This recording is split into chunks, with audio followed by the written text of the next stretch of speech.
আসসালামু আলাইকুম। এসআই গণিত ঘড়ি ইউটিউব চ্যানেলে সবাইকে স্বাগত। কেমন আছেন সবাই? আশা করি ভালো আছেন। আল্লাহর রহমতে আমিও ভালো আছি। নতুন আরেকটি ভিডিও নিয়ে আপনাদের মাঝে হাজির হলাম। আজ যে টাইপের অঙ্ক নিয়ে হাজির হয়েছি, এই টাইপের অঙ্কগুলো বিসিএস, প্রাথমিক সহকারী শিক্ষক নিয়োগ পরীক্ষা, শিক্ষক নিবন্ধন পরীক্ষা সহ বিভিন্ন নিয়োগ পরীক্ষায় প্রায় আসে। চলুন আর কথা নয়, শুরু করা যাক। একটি সমবাহু ত্রিভুজের বাহুর দৈর্ঘ্য 2 সেন্টিমিটার এবং উচ্চতা 1 সেন্টিমিটার হলে x এর মান কত? পরবর্তী প্রশ্নটি করা হয়েছে, একটি সমবাহু ত্রিভুজের বাহু 4 × √3 সেন্টিমিটার হলে ত্রিভুজটির মধ্যমা কত? সমবাহু ত্রিভুজের ক্ষেত্রে মধ্যমা, উচ্চতা উভয়ই একই, মধ্যমা যা উচ্চতা তাই। এই টাইপের অঙ্কগুলো করার যে শর্টকাট টেকনিক তা এখন আমি দেখাবো। এই টাইপের অঙ্কগুলো করার শর্টকাট টেকনিকটি হলো,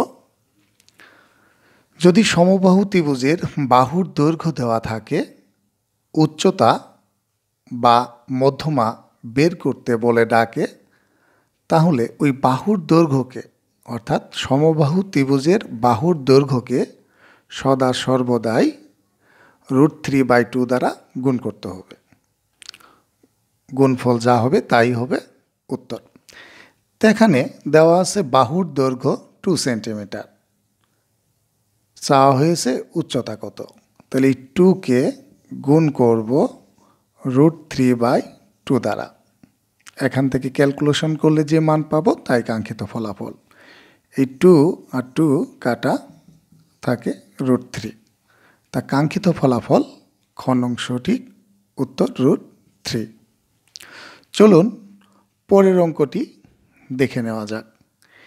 একটি সমবাহু ত্রিভুজের বাহু 4 × √3 সেন্টিমিটার হলে ত্রিভুজটির মধ্যমা কত? তাহলে পূর্বের মতোই এই বাহুর দৈর্ঘ্যকে √3/2 দ্বারা গুণ করব।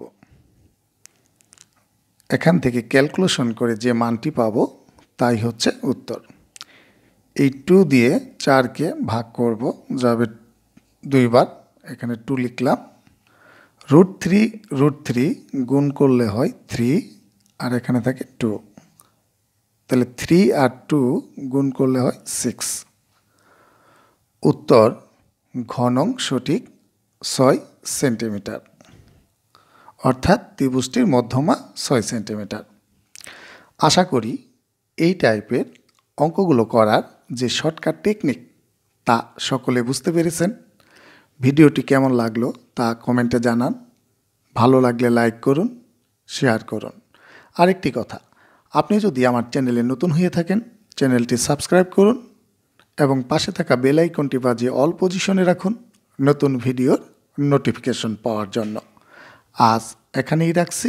আল্লাহ হাফেজ।